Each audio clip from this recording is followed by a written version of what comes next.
Okay, question number 21. How would I rate my skill under time constraints? I would say I take my time, no matter the constraint, because I want to produce that perfect pastry, dessert, cake, whatever for my customer. The customer is always right. They're the ones that pay your bills. That they're the ones that are, keeping you afloat. So I want to create that perfect piece for my customer, but yet and still I work well under pressure, and I feel like I can meet time constraints while taking my time and having patience with the cake to make it look like the best cake possible to keep that person happy. That's of most importance.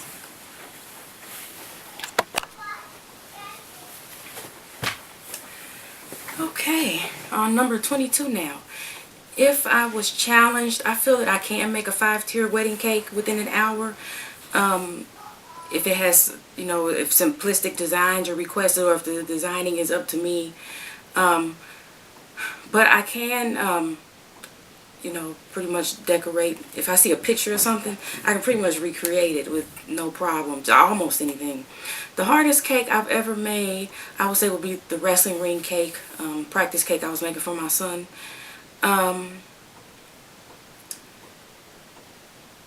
If I envision something, I can create it.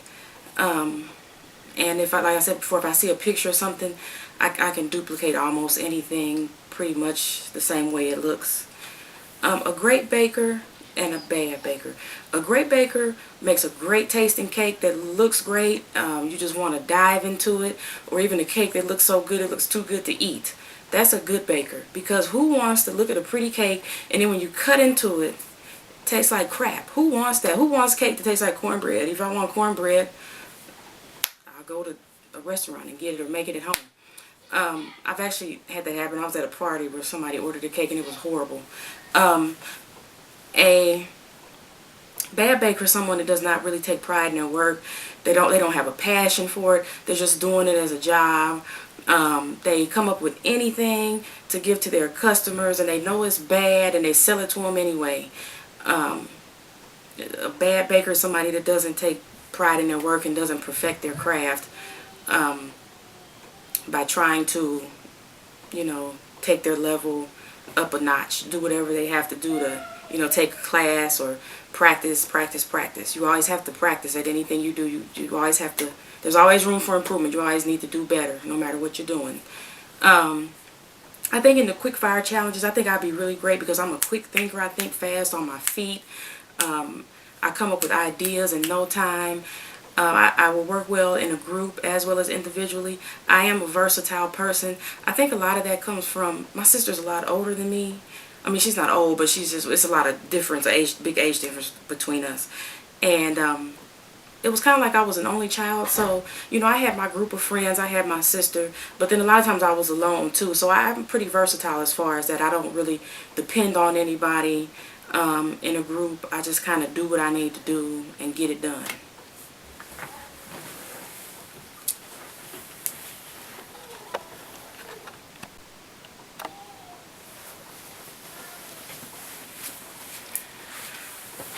Okay, during a challenge in a group setting, I would say, well, just in general, in a group setting, I would say I'm more of a listener and an observer in the beginning. And I would say I would initially observe to see whom in the group I may agree with and who all the BSers are, because I'm sure there will be some BS. There's BSers in every situation. And I like to weed people's personalities out first. I'm a pretty good judge of character, and within 5 minutes I can tell. So I like to sit and do that first. And then after I've made my own judgments and observations, I'll then kick out some ideas to the other people in the group to see, if they like it, what we can do to kind of come up with something cohesively and to improve on the ideas that they've already come up with. I wouldn't label myself as necessarily competitive. Like, I don't have to win at everything. I'm not one of those people that just are always in competition, that always have to be first at everything.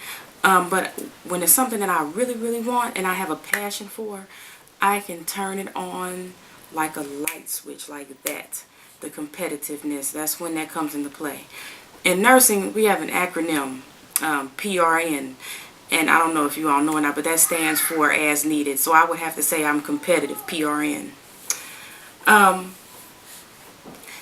The type of competitor I would be, if chosen, I'm going to be the one that focuses on improving myself. I'm not going to be focused on all the drama. He said, she said, this person said this about me, that person, I don't care if they can't say it to my face, then I don't worry about that.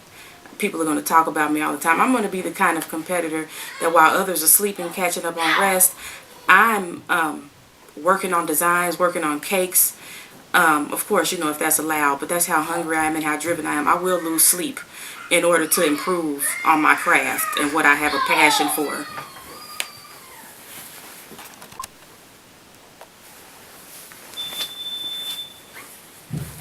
For the previous question, I think I worded my answer correctly, but I worded the question wrong. It was, how would you play the game? And that's how I would play a game, by staying up at all hours of the night to perfect my skill and to be prepared for that next challenge, to put my best foot forward and to show Buddy and the producers of the show that I really want this and I'm willing to do whatever it takes. The type of competitor I would be if I was chosen for the show, I would be the one to look out for. I would be that surprise person that nobody probably would expect to do great. Like I said, I feel like I would probably be the underdog. I'm a novice. I have no training. I don't own a bake shop like some of the other contestants have. I have my home baking business, but that's different from, you know, mass producing cakes on a daily basis, having customers come in day after day after day. I don't have that. So I feel like I'm working at kind of a disadvantage per se, but at advantage at the same time because it motivates me. If someone tells me no, I'm going to prove them wrong and say, hell yeah, I can do it. So I'm the one to watch out for. I feel like I'm the one, I would be the one that would have everything to lose, because if I am on the show and I lose and I get sent home, I come back home to basically start over at square one. So I have everything to lose and a lot to gain by winning. So I would do,